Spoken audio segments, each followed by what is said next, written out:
자, 오늘 두 가지 것을 가지고 좀 묵상하려고 하는데요. 그것은 보는 것과 믿는 것에 관한 것입니다. 보는 것과 믿는 것. 1절에 보면 이렇게 말씀합니다. 여호와를 사랑하여 명령을 항상 지키라. 이렇게 말씀을 합니다. 우리 여기서 사랑과 순종의 관계를 보게 됩니다. 사랑해야 하나님께 순종할 수 있고 또 순종해야 사랑하는 것입니다. 율법적으로나 또는 의무적으로 무서워서 순종할 수도 있는데, 물론 그렇게라도 순종을 해야 합니다. 그렇게 하는 것이 순종하는 것이 유익하죠.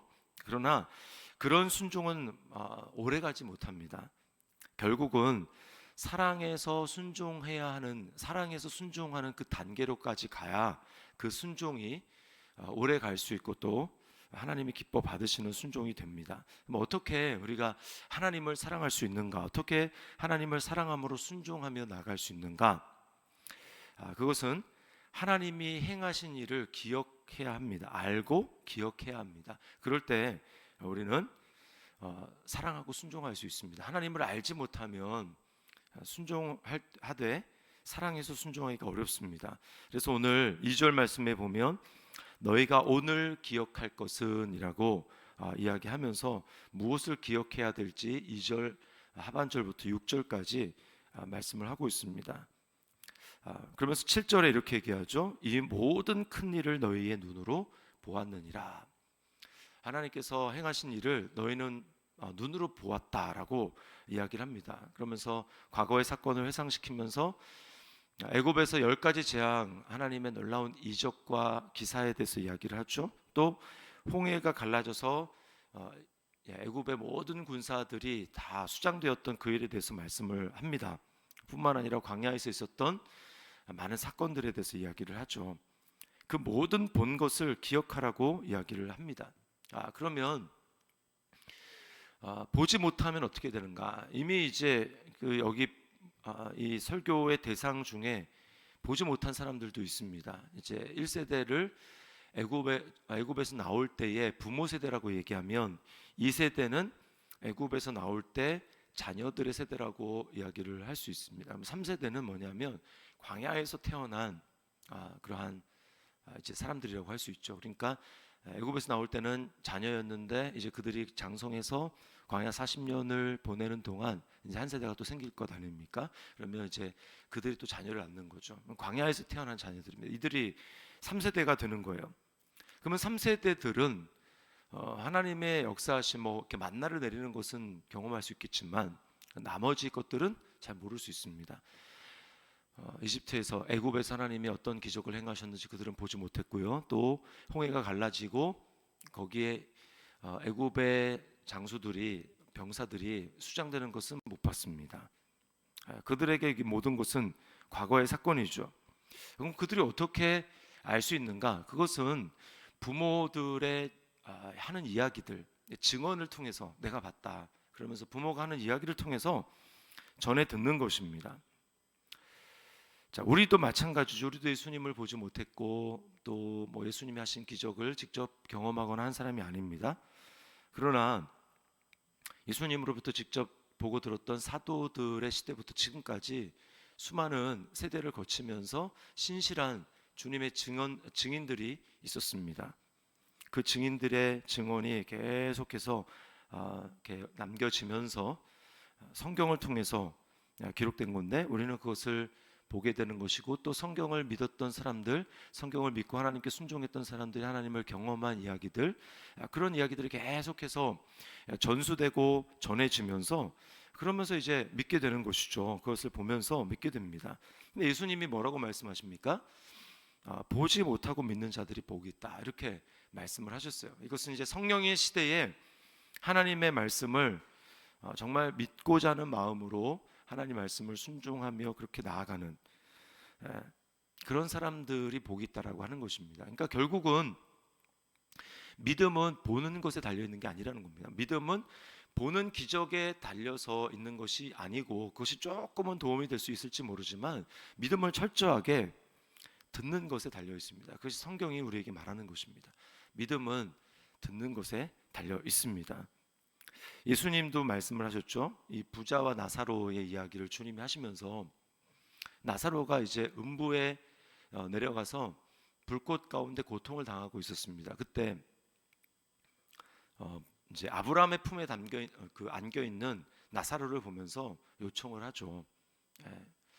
그 중에 이제 마지막 요청이 뭐였냐면 나와 같은 이 고통을 당하지 않도록 나사로를 이제 살아있는 사람들의 세계에 좀 보내달라. 그래서 죽은 사람이 살아나서 증언을 하면 지금 너희의 부모님이 너희 아버지가 지금 이렇게 고통을 당하고 있다. 그것을 증언하면 그들이 분명히 들을 것입니다라고 이야기를 합니다. 그때 거절당합니다. 아브라함이 뭐라고 이야기하냐면 이미 그들에게는 선지자들이 있다. 이미 그들에게는 말씀을 전하는 자들이 있다. 살아있는 그들의 증언을 듣지 않는 자들이라면 아무리 죽은 자가 가서 증거한다고 하더라도 믿지 않는다라고 하는 것이 거절의 이유였습니다. 그러니까 우리는 뭐 이렇게 대단한 기적을 보고 그런 사람들이 이야기를 하면 들을 거라고 얘기를 하지만 우리가 분명히 알 것은 우리가 죄인이라고 하는 사실은 우리 마음이 믿지 아니하는 불신하는 마음을 가지고 있다라는 겁니다. 이 마음이 있기 때문에 우리는 믿지 않는 것이죠. 하나님이 말씀을 하셔도 믿지 않고 예수님이 말씀하셔도 믿지 않는 사람들이 있었고 또 여러 가지 신실한 증인들이 있어도 듣지 않고 믿지 않는 것입니다. 결국 우리에게 필요한 것은 믿고자 하는 마음이에요. 그래서 예수님은 네 가지 밭의 비유를 말씀하시면서 이제 마지막에 열매 맺는 좋은 밭은 뭐냐? 착하고 좋은 마음으로 말씀을 듣고 지키고 인내로 결신하는 사람이다라고 말씀을 합니다. 착하고 좋은 마음으로 말씀을 듣지 않으면 미딱한 마음으로 말씀을 듣거나 믿지 않는 마음으로 말씀을 듣거나 하면 그 말씀이 우리 안에 열매를 맺을 수가 없다라는 것입니다. 그러니까 우리는 보려고 해서 안 되고 내가 믿는 마음으로 말씀을 들어야 하는 것이죠. 예수님도 말씀하십니다. 믿음은 들음에서 나고 들음은 그리스도의 말씀으로 말미암았느니라.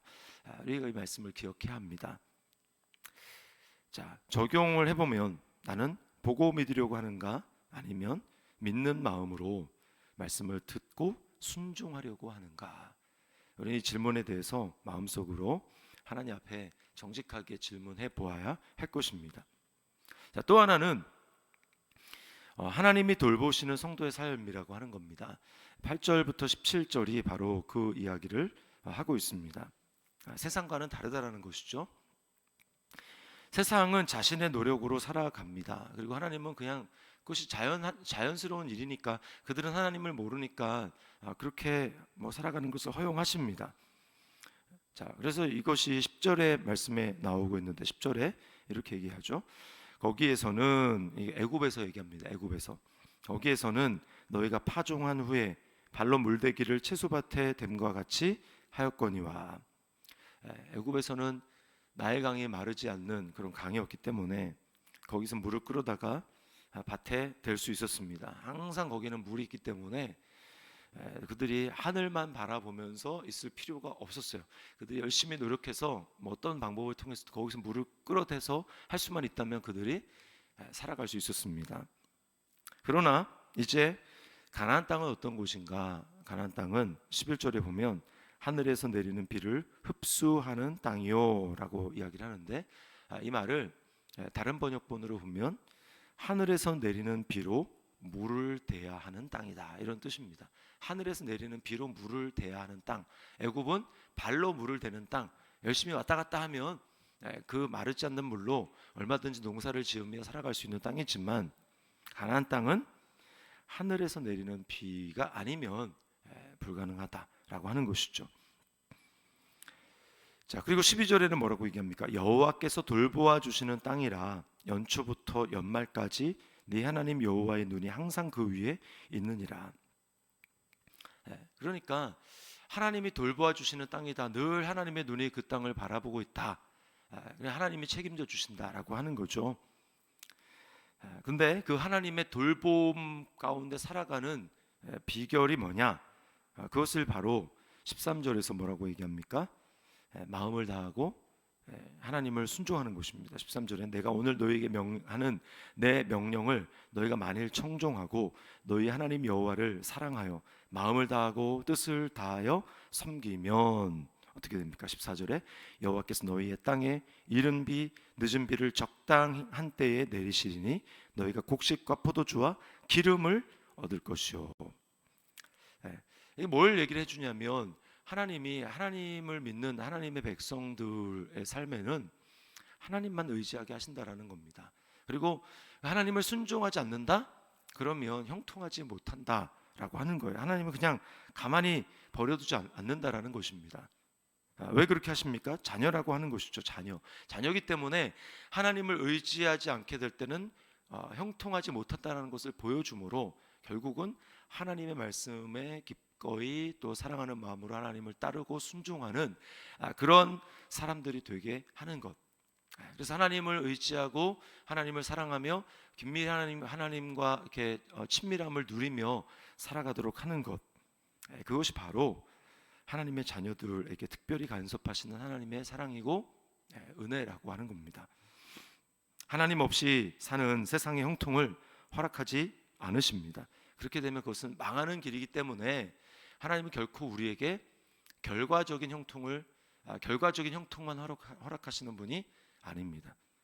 그래서 결과를 했는데 응답만 주시고 그 응답을 얻는 과정 가운데 하나님의 다루심을 경험하고 하지 못하고 그냥 응답만 딱 주고 하는 것, 그것은 하나님의 자녀들을 대하는 방식이 아닙니다. 그것은 세상의 방식이에요.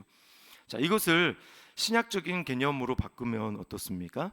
이방인과 자녀입니다. 이방인과 자녀. 이방인은 어떻습니까? 그들은 무엇을 먹을까, 무엇을 마실까, 무엇을 입을까 염려를 해야 합니다. 왜요? 하나님의 아버지가 아니니까. 돌봐주는 사람이 자기죠, 자기.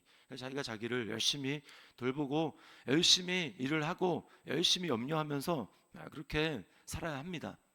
그러나 하나님의 자녀들은 어떻습니까? 이것이 마태복음 6장 33절이 얘기하는 거고 이것이 곧 주기도문이 우리에게 얘기하는 핵심입니다. 먼저 그의 나라와 의를 구하라. 먼저 그의 나라와 의를 구하라. 먼저 나라가 임하시오며라고 하나님 앞에 기도하라는 것이죠. 하나님의 다스림을 받기를 원합니다. 하나님의 통치를 받기를 원합니다. 내가 하나님의 말씀에 온전히 순종하겠습니다. 예수님처럼 내 뜻을 내려놓고 아버지의 뜻에 따르겠습니다. 이게 먼저라는 겁니다. 그렇게 되면 어떻게 되는 거예요? 그 뒤에 구할 것이 뭡니까? 오늘날 우리에게 일용할 양식을 주옵시고. 이건 뒤에 나오는 거예요. 뒤에. 이게 하나님의 백성이 살아가는 방식입니다.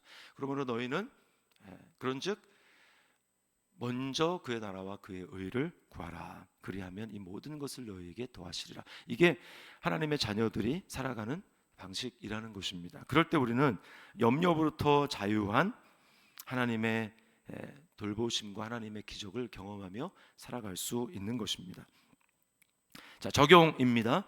그리스도와 연합되었기에 하나님의 아버지 되심에 기대어 살아가고 있습니까?